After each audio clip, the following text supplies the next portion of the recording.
Donc aujourd'hui, on se réunit pour ce 5e webinaire Nutrition et collectivité et ce webinaire-là va traiter du sujet de la prévention du surpoids et de l'obésité, notamment des jeunes, avec l'exemple du programme VIF. Donc aujourd'hui, on a le plaisir d'accueillir Raphaël Chailloux, qui est responsable du projet VIF, Vivons en forme, qui va vous faire la présentation. Et puis en deuxième partie, on va avoir une vidéo témoignage de Fabien Linger, qui est chef de projet VIF en Bretagne. Et donc, on vous présentera un peu le témoignage qu'il a fait. Et puis, Raphaël sera là pour répondre à toutes vos questions, comme elle coordonne le projet au niveau un peu plus national. Juste un rappel du déroulé du webinaire. Donc, on va commencer avec la présentation de VIF par Raphaël. Ensuite, on fera une petite pause. On aura l'exemple de Vitré en vidéo. Et puis après, il y aura toujours, comme d'habitude, un temps de partage d'expérience et d'échange à votre disposition. Et donc, Raphaël, je te laisse la parole. Je vais couper le partage d'écran et normalement, tu devrais. Est-ce que c'est bon? Oui, nickel. Super. Donc, bonjour à tous. Donc, je vais vous présenter le programme Vivons en forme. Donc, qu'est-ce que le programme Vivons en forme? En fait, c'est une association nationale qui s'appelle donc Fédérons les villes pour la santé, qui porte le programme Vivons en forme. Cette association, elle est à but non lucratif et reconnue d'intérêt général depuis 1991. Et l'année prochaine, elle va avoir 30 ans. Alors, donc l'association FLVS en fait portait anciennement en fait le programme EPOD, qui était Ensemble prévenant l'obésité des enfants. Et en fait, comme c'était assez stigmatisant de parler que d'obésité et de travailler uniquement avec les enfants, on a souhaité changer de nom et s'appeler Vivons en forme en 2011 pour élargir la cible et donc travailler avec pas uniquement les enfants, mais les adultes, les familles, les enfants et prochainement les seniors. Voilà, donc du coup, on a changé de nom en 2011 et une nouvelle charte graphique en 2020. Mais voilà, toujours Vivons en forme. Donc, l'objectif du programme Vivons en forme, c'est d'accompagner les collectivités à déployer leurs actions de santé et de faire changer les comportements en termes d'alimentation, activité physique, sommeil et bien-être des habitants des communes. Donc, l'objectif réel, en fait, on va travailler sur 3 volets principaux. Améliorer l'alimentation, augmenter la pratique d'activité physique et diminuer la sédentarité. Donc, on n'est pas forcément dans la pratique d'un sport parce qu'on va également travailler avec les familles vulnérables, mais on va être dans le bien bouger au quotidien et également de favoriser le bien-être et un environnement de vie sain auprès des habitants des populations sur un territoire précis. Alors, les cibles principales du programme Vivons en forme, c'est qu'on va travailler uniquement avec les acteurs locaux dans les collectivités. On va les faire monter en compétences sur des thématiques qui ont été présentées précédemment. Et ensuite, on va les faire monter en compétences via des formations et des outils. Et ensuite, eux vont pouvoir relayer les messages directement auprès de leur public cible, qui sont les enfants, les adultes ou les seniors. L'objectif, c'est que nous, on ne travaille pas directement auprès de la cible finale, parce qu'on n'est pas légitime à travailler avec cette cible finale que nous ne connaissons pas forcément sur le territoire, alors que les acteurs locaux ont l'habitude de travailler avec eux au quotidien. Donc, on va les outiller par des supports de sensibilisation et via des formations, et ensuite, ils pourront relayer les messages. On va toucher du coup l'ensemble de la population sur un territoire précis, mais en axant les messages auprès des populations qui sont plus vulnérables et qui sont du coup davantage concernées par les problématiques de santé. Alors, comment ça fonctionne dans les villes du programme Vivons en forme? Donc, la coordination nationale, elle est basée à Saint-André-les-Lilles, juste à côté de Lille, parce que le programme est originaire de la région Hauts-de-France. Et donc, du coup, on a davantage de collectivités qui sont impliquées dans le programme VIF, et parce que également, les indicateurs en termes de santé sont moins bons dans cette région-là, mais on a actuellement 250 communes qui adhèrent au programme Vivons en forme sur tout le territoire, et on va également aller sur les DOM-TOM. Une ville s'engage pour un minimum de 3 ans d'engagement, et la ville s'engage à nommer un référent Vivons en forme dans la ville, donc qui est une personne qui travaille déjà au sein de la collectivité. Donc, on a tout public, hein, il peut s'agir d'une personne au service des sports, au service du CCAS, au service de la jeunesse, de la restauration scolaire, de la petite enfance. Voilà, mais en tout cas, c'est une personne qui sera le référent entre la ville et le programme Vivons en forme. Et ensuite, à partir du moment où une ville adhère, on va constituer avec l'intermédiaire du chef de projet un comité de pilotage avec l'ensemble des services de la ville. Et donc, l'objectif, ça va vraiment être de fédérer tous ces services de la ville pour discuter des problématiques recensées sur le territoire et prioriser les actions souhaitées sur le territoire en vue que tous les services de la ville soient mobilisés dans cette démarche de prévention santé. On a actuellement 10 formations que l'on présente, que l'on anime sur site à destination des animateurs du périscolaire, des personnes qui travaillent auprès des familles vulnérables dans les structures caritatives, sociales, banques alimentaires, épiceries sociales et solidaires. On forme également le personnel de la restauration scolaire. On forme également les enseignants sur le sommeil de l'enfant ou les animateurs du périscolaire. On a un volet également sur le bien-être de l'enfant et des formations activités physiques et prochainement une formation petite enfance à destination des professionnels qui travaillent avec les enfants de 0 à 3 ans, donc assistantes maternelles et animatrices dans les structures RAM et PMI. L'objectif de toutes ces formations, elles ont lieu sur site, donc dans un minimum de 10 personnes par formation. Et chaque formation est clé en main, donc elle dure soit une demi-journée, soit une journée, selon la formation. Et l'objectif, c'est vraiment d'outiller les acteurs locaux, de les faire monter en compétence sur la thématique en question. Et à la fin de la formation, chaque participant repart avec des pochettes clés en main avec tous les supports pour pouvoir mettre en place les ateliers facilement et avoir appris des notions théoriques sur la formation en question. En plus de ces formations, on a des supports qui sont pour les acteurs locaux sur différentes thématiques et qui seront à mettre en place dans les villes et à déployer également ensuite sur le terrain via les enfants et les familles. Donc, on a des thématiques sur l'importance de consommer des fruits au quotidien, l'importance de boire de l'eau au détriment des boissons sucrées avec des ateliers bar à eau à destination des villes, des supports sur les petits déjeuners, les goûters et les pique-niques, une thématique sur la prévention visuelle également, un volet sur le lavage des mains, protège tes copains, donc, qui était en lien avec la situation sanitaire donc, qui est sortie en septembre dernier, une thématique sur la gestion des écrans avec des outils de sensibilisation pour les parents, pour les acteurs locaux avec les recommandations en termes de temps d'écran par âge d'enfant, des jeux d'activité physique également pour faire bouger les enfants sur la thématique des écrans, et un volet également sur les 2000 jours de vie avec des supports pour les femmes enceintes et la petite enfance. Donc là, vous avez des exemples d'outils Vivons en forme. Donc pour chaque thématique, les professionnels repartent avec des supports clés en main. L'objectif, c'est vraiment des outils expérientiels. Ce sont des outils vraiment pour amener à des changements de comportement durables, mais par l'intermédiaire de petits pas.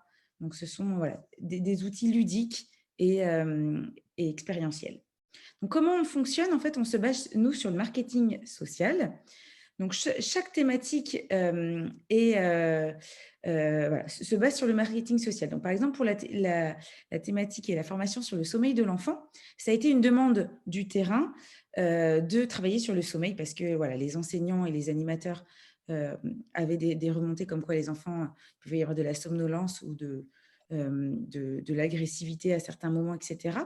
Donc, nous, on a constitué un comité d'experts dédié sur la thématique du sommeil. Donc, on a fait appel au professeur Léger, qui est l'expert sur le sommeil à Paris, des chefs de projet, des médecins d'éducation nationale, des sociologues, des scolaires, des référents Vivons en forme. Donc, avec eux, on a constitué les messages clés, on a créé la thématique.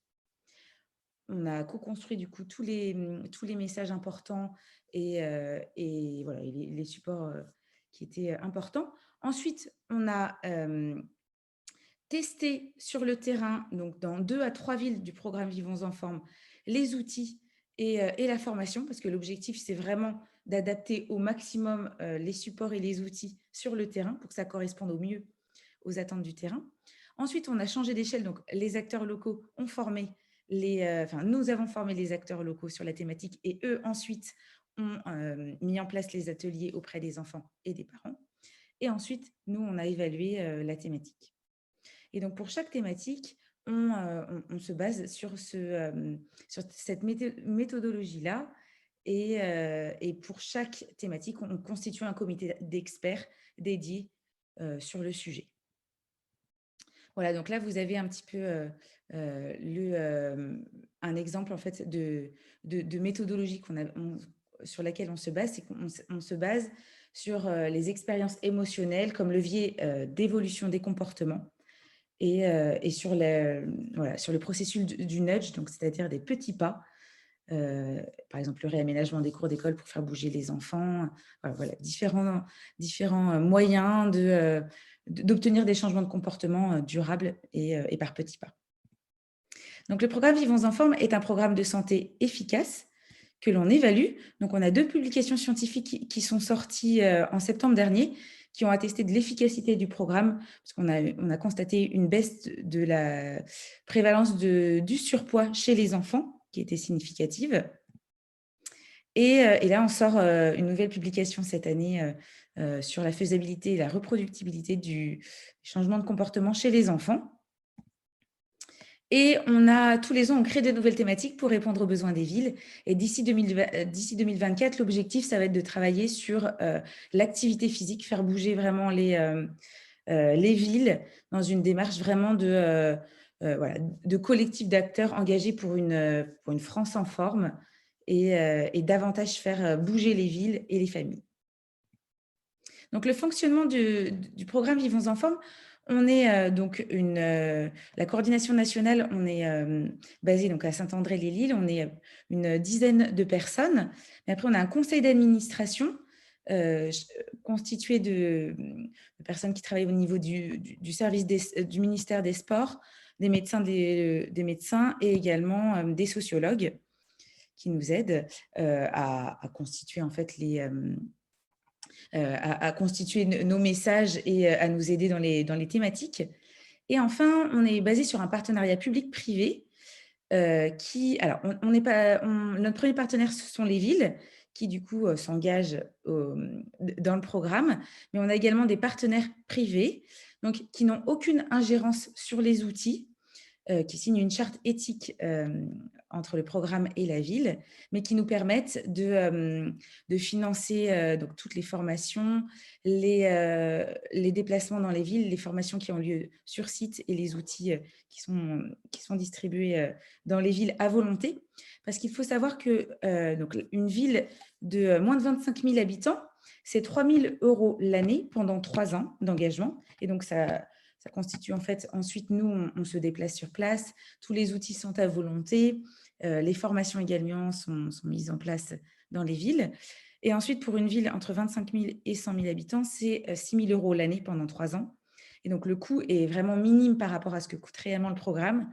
Mais ce coût-là, minime, est dû en fait à ce partenariat-là public-privé, ces partenaires qui nous financent et qui permettent aux villes d'avoir une cotisation minime par rapport au coût réel du programme. On est également très présent sur les réseaux sociaux. L'objectif, c'est de faire remonter toutes les actions qui sont mises en place dans les villes et qui méritent d'être connues et qui sont également… parce qu'en plus de toutes les formations qu'on propose et tous les outils mis en place dans les villes, d'autres villes mettent en place des actions complémentaires. Et donc là, l'objectif, c'est de partager tout ce qui est mis en place en plus de toutes les actions que l'on propose dans les villes. Et donc, pour terminer, l'adhésion au programme Vivons en forme permet de bénéficier à chaque ville donc, de participation au comité de pilotage, où là, on rassemble toutes les structures de la ville. L'objectif est de fédérer ces structures dans une démarche de prévention santé et d'accès toutes les actions pendant 3 ans et de prioriser les actions que la ville souhaite. Parce que nous, on n'impose rien, on accompagne les villes. Ensuite, de toutes les formations qui ont lieu sur site, de tous les supports à destination des acteurs, enfants et parents, qui permettent du coup une facilité d'adhésion des messages et permettre en fait aux villes d'avoir des supports concrets, d'un accompagnement à l'évaluation via des questionnaires de changement de comportement qui sont proposés par l'intermédiaire du chef de projet dans la ville, et d'une communication et d'une visibilité nationale. Voilà à peu près pour ma présentation. Donc, n'hésitez pas, on aura l'occasion après de revenir, mais n'hésitez pas à poser toutes vos questions.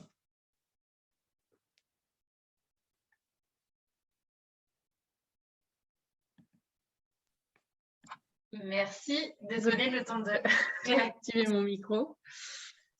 Est-ce qu'il y a des premières questions? Alors, comme on est peu nombreux, là, vous pouvez totalement prendre la parole à l'oral sans problème.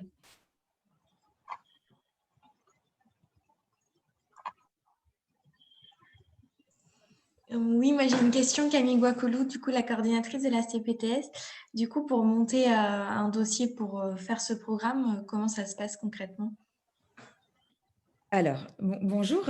Alors, vous faites partie d'une communauté de communes ou d'une communauté d'agglomération, c'est ça? Non, pas spécialement. Moi, je suis une association, enfin, je représente une association de professionnels de santé libéraux. D'accord.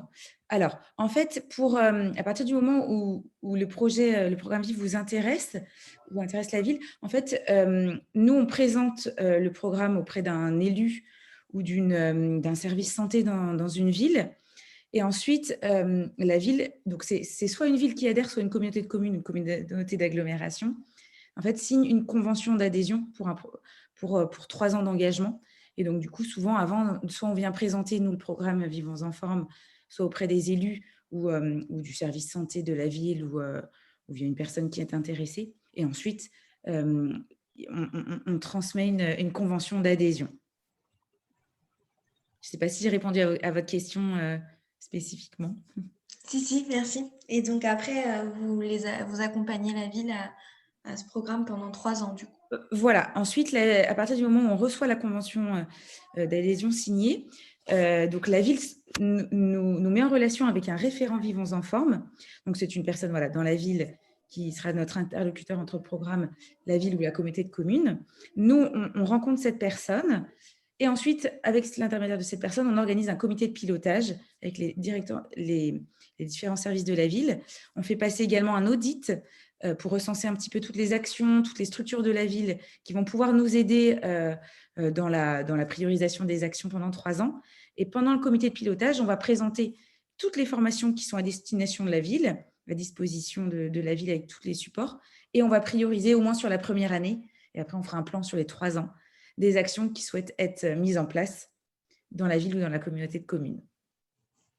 Ok, d'accord. Et ce dispositif, il existe depuis combien de temps? Alors, il existe depuis 30... Alors, le programme EPOD, en fait, a 30 ans l'année prochaine. Et en fait, il a été mis en place, je dirais, il y a peut-être 27 ans dans 10 villes pilotes. Et ensuite, il a eu lieu... et après, depuis, il s'appelle Vivons Enfants. Mais en fait, le programme évolue tous les ans avec des nouvelles thématiques. Donc, il est en constante évolution. Ok, d'accord. Merci beaucoup. Pas de souci. Pardon, allez-y, Christine.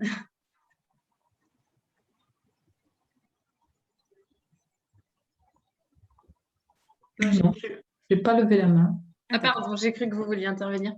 Non. Anne? Oui, donc pour rebondir par rapport à la question précédente et ce qui vient d'être dit, quels sont globalement les délais entre le moment où vous faites une présentation et le moment, enfin les 3 ans en cours à partir, alors c'est à partir du signature de la convention, mais à partir du moment où les actions se mettent en place, etc., quels sont à peu près les délais? Alors, à partir du moment où une ville adhère, nous, quand on rencontre le chef de projet, on lui transmet les supports thématiques qui ne font pas partie de formation. Donc, dès le moment où on rencontre le chef de projet, il peut mettre en place des actions très, très rapidement. Et on peut mettre en place des formations dès que après le comité de pilotage, forcément, pour prioriser les actions, mais ça peut se mettre en place très rapidement.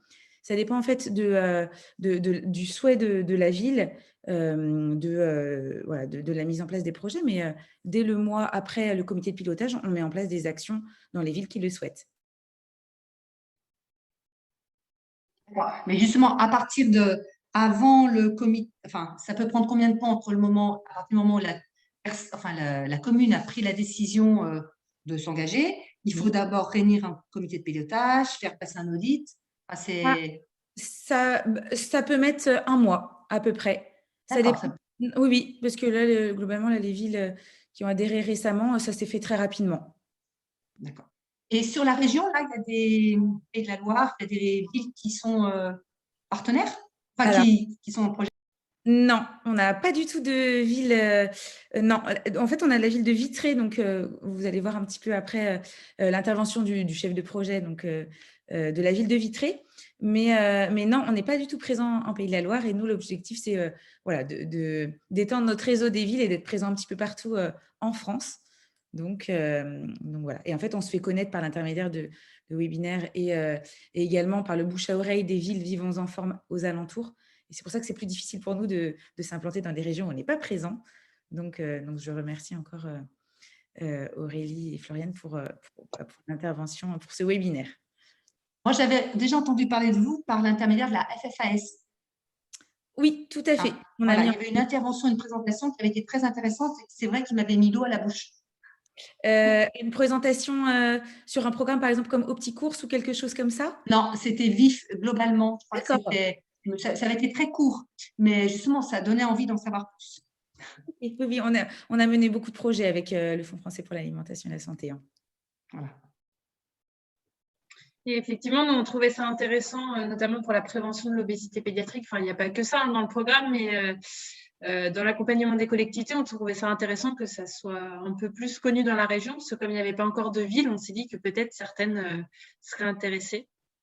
Virginie, pardon, vous leviez la main tout à l'heure, vous vouliez intervenir?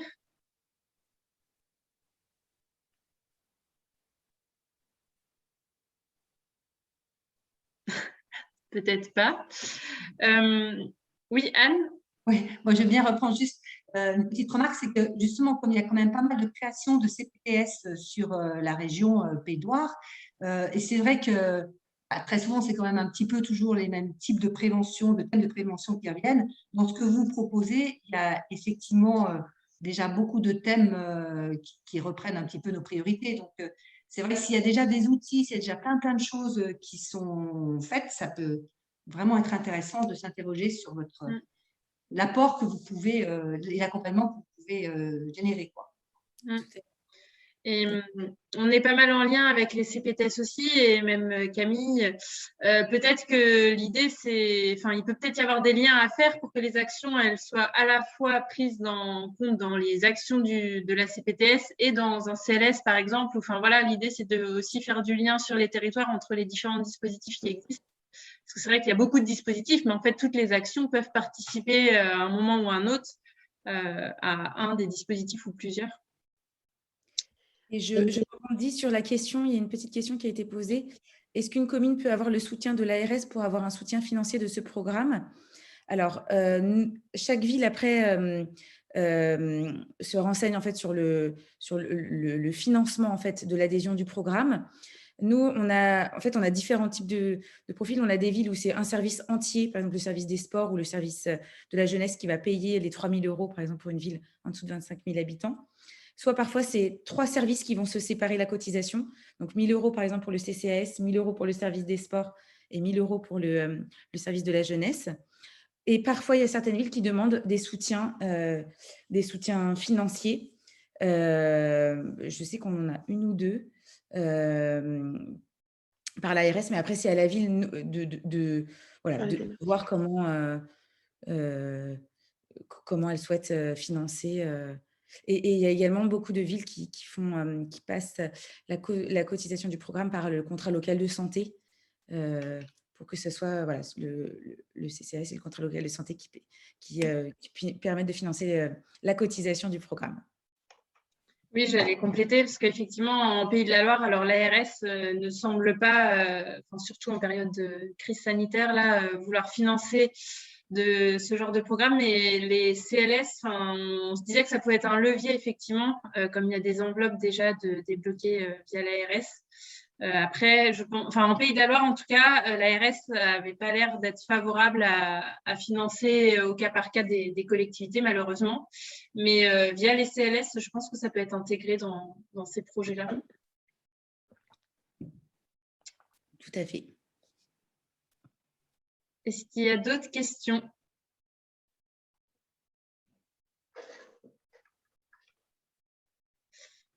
Je vois qu'il est 11h37, on avait prévu une pause, mais je ne sais pas si c'est nécessaire. On peut peut-être avancer, comme ça on partira manger plus tôt.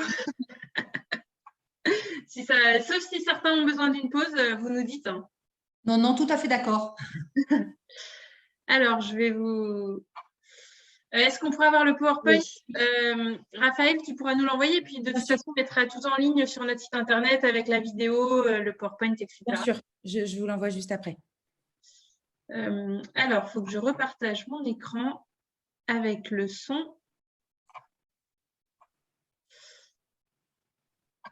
Hop. Donc, du coup, on va passer au témoignage de Fabien Linger. Normalement, j'avais préparé. Hop. Aurélie, tu vas me dire si vous entendez bien le son. Donc ça, Raphaël, juste pour le contexte, c'était une présentation qui avait été faite dans le cadre d'un webinaire de présentation du programme, c'est ça? Exactement, c'était en janvier dernier pour présenter le programme un petit peu à grande échelle via un webinaire. Et du coup, pour parler un petit peu des actions concrètes sur le terrain, c'est toujours intéressant d'avoir un chef de projet dans une ville vif. Donc, on a fait intervenir Fabien Linger, chef de projet à Vitré, qui a présenté un petit peu les actions qu'il met en place dans sa ville. Donc, je vais mettre en route. Justement, rend efficace ce programme qui ne fonctionne que justement par cette co-construction avec les villes. Merci Fabien. Merci Thibaut. Donc, bonjour à tous, je suis Fabien Linger, donc je suis bibliothécaire et chef de projet de la ville de Vitré depuis plus de 13 ans maintenant. Et je vais vous montrer, je vais vous développer un petit peu ce que l'on fait sur Vitré dans le programme VIF. Alors, première chose déjà importante, qu'est-ce que VIF, comme disait Thibaut? C'est un programme de prévention qui joue sur 2 tableaux. Principalement l'éducation nutritionnelle, mais aussi l'activité physique et sportive pour la développer et donc réduire la sédentarité. À cela, il y a 3 clés importantes. La première, c'est la mobilisation de tous les services de la ville. Au niveau de Vitré, déjà, il y a le binôme très important qui est l'élu et le chef de projet. C'est vraiment eux qui vont fédérer au maximum les actions à mettre en place, qui vont les développer, qui vont pouvoir, avec les différents services de la ville, pouvoir les rendre réels et constructifs. Et ça, je vous montrerai au fur et à mesure des slides qui vont être présentés après. La deuxième, qui est très importante aussi au niveau des clés, c'est la mise en place des formations VIF. Il y a un panel de formation dans le programme VIF qui est fait et qui est vraiment développé pour vous aider, tous les chefs de projet, dans les actions qu'ils veulent mener. Il y en a dans différents domaines, comme on a vu l'alimentation et l'activité physique sportive, mais aussi tout ce qui est bien-être, aussi je vous en parlerai un petit peu après. Et pour aider aussi pour toutes les actions, il y a la distribution d'outils de sensibilisation par le programme qui sont faits et développés par VIF et qui nous aident énormément pour tout ce qui est la mise en place des actions. Plus concrètement au niveau de la ville de Vitré, moi j'interviens énormément dans les classes, et pas que au niveau scolaire, mais aussi dans les classes, et j'ai l'avantage de pouvoir être rentré dans les écoles de Vitré, que ce soit aussi bien public que privé, et de pouvoir développer dans les classes même l'éducation nutritionnelle avec les enfants en fonction des classes. Comme on peut voir sur le slide, que ce soit pour les grandes sessions maternelles jusqu'en CM2, on met des actions dans les classes qui sont à la fois différentes et qui permettent de faire évoluer l'éducation nutritionnelle auprès des enfants sur différentes thématiques, que ce soit des dégustations, que ce soit sur l'éveil sensoriel, sur le travail sur les groupes alimentaires, sur aussi l'équilibre des menus.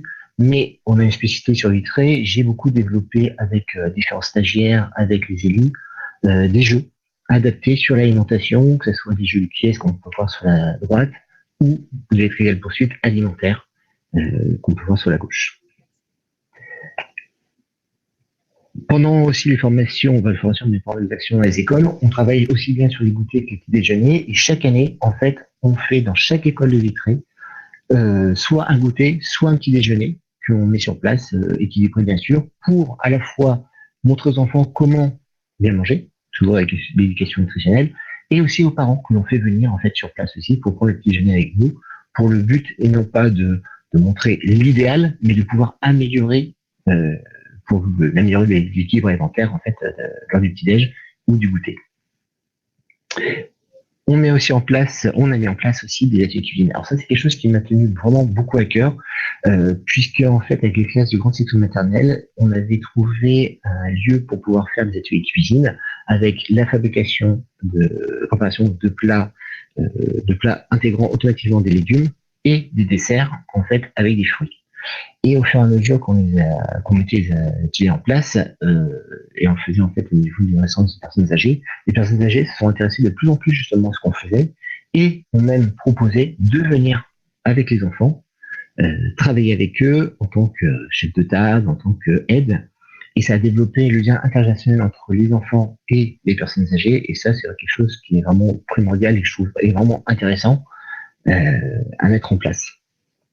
Nous avons aussi développé, donc à partir des ateliers cuisine, un livre de recettes qui a été fait à partir de recettes qui a été fait durant les ateliers, et on en a donc créé 2000 et qu'on a donné gratuitement à toutes les familles de Vitré pour que les enfants qui ont participé et même les autres puissent facilement refaire des recettes à la maison avec les parents ou même les grands-parents, puisque c'était le cas sur place.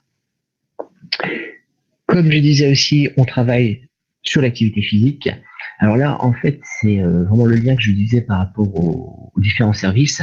On a mis en place, en fait, on a voulu faire un parcours d'orientation au niveau du jardin public qu'on a sur Vitré. Et on a cherché comment on pouvait le mettre en place. Et en travaillant avec les services techniques et les services d'espace vert, justement, on a intégré des cours d'orientation dans le jardin du parc, qui est le jardin public de Vitré, avec le but étant de pouvoir à la fois les élèves du primaire aller faire des cours d'orientation, mais en fait on s'est aperçu aussi que les collégiens ici étaient vraiment preneurs, et donc ils l'ont développé sur la semaine, et on s'est aperçu aussi que le week-end, les parents avec les familles, vu qu'ils avaient fait ça, l'ont fait aussi et ils participent énormément. Comme vous pouvez voir sur la photo de droite, en fait on a demandé aux services techniques et aux services espace vert de pouvoir intégrer vraiment à ce cours d'orientation sans dénaturer le jardin en lui-même. Et donc, ils ont développé vraiment un travail extraordinaire pour le rendre, je dirais, intégralement, je dirais, sans dégrader le visuel du jardin du parc. Et ça a beaucoup, beaucoup marché. Et ce qu'il faut savoir que pour le week-end, les parents peuvent télécharger même les cartes d'orientation sur le site de la ville, ce qui permet de pouvoir le week-end le faire. Et on a même fait des circuits spécialement improvisés pour les personnes handicapées. Sur le temps du midi, bien sûr, et sur le temps des TAP, temps scolaire, on a développé donc des animations physiques et sportives avec que ce soit la pédagogie ou même d'autres jeux qu'on a mis en place pour faire bouger au maximum les enfants et les rendre moins sédentaires. On organise aussi chaque année en fait une randonnée familiale avec une association en fait de randonnée de Vitré où on a à peu près environ 200 personnes qui participent chaque année, avec soit au milieu du parcours, soit à la fin du parcours, la distribution d'un goûter équilibré à chaque participant gratuitement, pour à la fois les inciter à continuer et à revenir l'année prochaine, bien sûr. Et c'est vrai que le but étant de montrer aux gens la ville, que ce soit pour les nouveaux arrivants, mais aussi pour d'autres personnes qui veulent bouger. On a aussi proposé aux écoles, par l'intermédiaire du programme VIF, de refaire les tracés des cours d'école dans les cours d'école, justement, pour pouvoir aussi développer d'autres jeux, améliorer ou carrément rénover, justement, les tracés qui parfois étaient un peu soit existants, soit un peu effacés, ou peu utilisés. Et donc, ça les a modernisés un petit peu et les enfants l'utilisent très régulièrement, et bien nous, lors des TAP. Alors, le côté ludique, ça c'est en fait une action qu'on mène à peu près tous les 2-3 ans, où sur la place de la gare de Vitré, en fait, on installe des stands où on fait venir différents partenaires, différents intervenants, qui vont, sur une demi-journée, pouvoir proposer aux gens différentes activités, que ce soit sur l'élémentaire, que ce soit sur la gestion des déchets, que ce soit sur l'utilisation des restes qu'il peut y avoir dans les réfrigérateurs que les parents n'ont pas toujours, ou les adultes n'ont pas toujours l'idée de faire. Et ça a rencontré beaucoup de succès, puisque on fait intervenir, que ce soit un lycée hôtelier de la Gage de Bretagne, avec qui on a un partenariat pour ça, et d'autres associations, et on a environ à peu près entre 500 et 1000 personnes qui passent à chaque fois sur les stands et qui participent aux stands. Comme disait Thibaut aussi, on a travaillé avec, à l'initiative en fait de l'assurance prévention, sur la prévention visuelle. En fait, on a développé un outil pédagogique sous forme de jeu pour justement aider les enfants, les parents aussi, à prendre conscience que ces enfants ont des soucis visuels et qui ne sont pas forcément toujours détectés. Et donc, ça a permis de pouvoir mettre en place ce jeu dans différentes écoles pour travailler là-dessus. Je parlais des formations vives qui sont proposées à toutes les villes. Il y a une formation que nous on a fait intervenir récemment qui était très intéressante justement par rapport au bien-être, qui a énormément plu, que ce soit aux animateurs qui étaient participants à la formation et qui ont pu vraiment de façon concrète remettre ça en place avec les enfants, et qui a plu énormément aux enfants justement aussi, et qui a permis de travailler sur des activités qui soient moins je dirais, physiques, mais sur le thème de la relaxation, et qui a très très bien marché, et dont les enfants sont très très contents. Et donc, comme je disais, je suis depuis 13 ans au niveau de la ville de Vitré pour le programme VIF. Et il y a en 2019, nous avons organisé donc les 15 ans de VIF sur Vitré, où on a eu plus de 600 participants qui sont venus.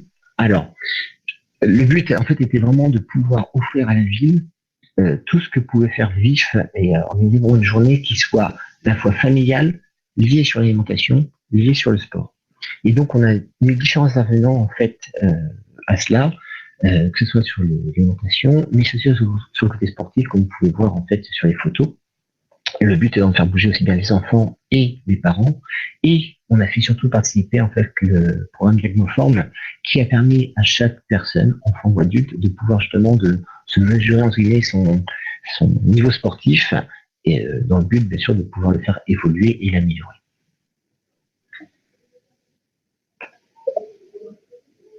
Et voilà pour moi, je remercie Thibaut et le programme VIF d'avoir fait intervenir.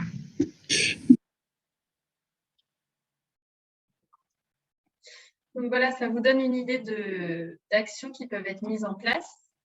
Je ne sais pas s'il y en a qui veulent réagir suite à ces actions.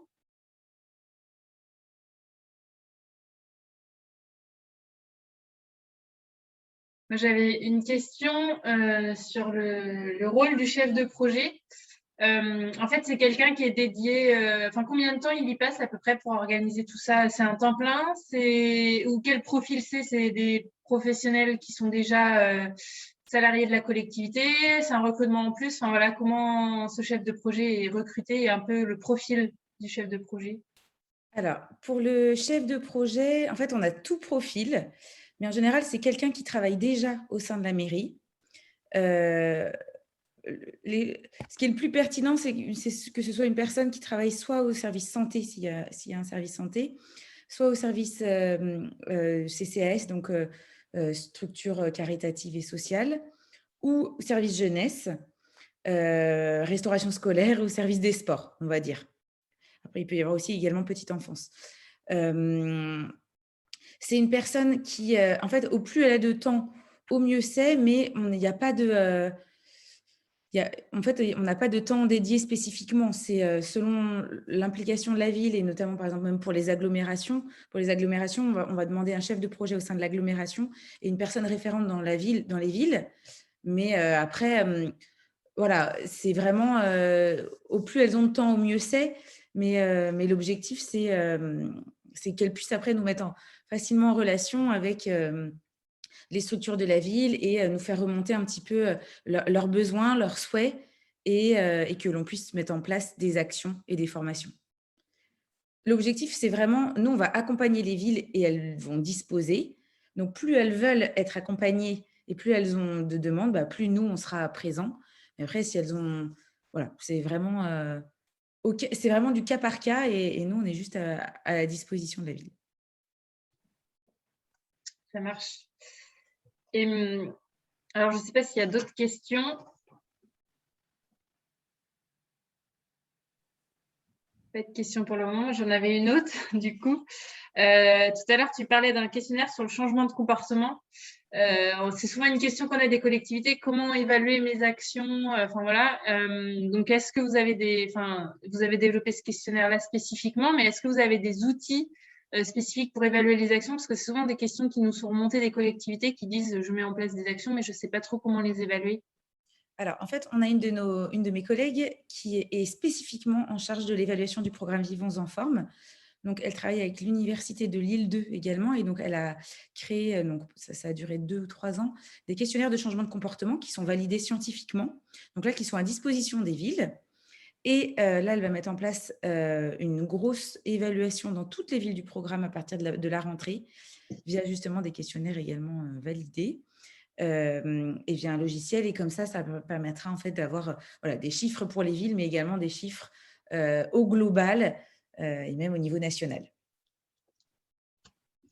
Ça marche. Nous, en fait, ma collègue, pardon, mais elle est là pour aider les villes justement à évaluer leurs actions. Donc après, c'est de la discussion avec ma collègue et le chef de projet sur ce sujet-là. C'est souvent une question qui nous est remontée, comment j'évalue mes actions, donc ça marche. Je ne sais pas s'il y a d'autres. Vas-y Aurélie. Moi, j'ai une question aussi par rapport au projet France en forme. Ce sera en lien avec le programme VIF, ce sera juste une thématique particulière en plus, ou alors ça peut être que, ce sera carrément autre chose. Je ne sais pas si je suis claire, mais… Alors, pour l'instant, on n'est qu'en phase de réflexion. Et donc, pour l'instant, on n'a même pas constitué le comité d'experts de ces thématiques-là. Donc, je ne peux pas savoir, mais je pense qu'on va essayer de vraiment lancer une dynamique de bien bouger dans toutes les villes du programme Vivons en forme pour voilà, refaire bouger la population. Et notamment, là, on a le retour que l'on a des villes, c'est que là, les gens ont été sédentaires avec l'année passée avec les couvre-feux, etc. Donc là, l'objectif, ça va vraiment être de redynamiser les villes du programme et de travailler sur la lutte contre la sédentarité via l'objectif de faire bouger les villes en vue des Jeux Olympiques 2024. D'accord. Ça marche, merci. Est-ce qu'il y a d'autres questions? N'hésitez pas à activer vos micros si vous voulez.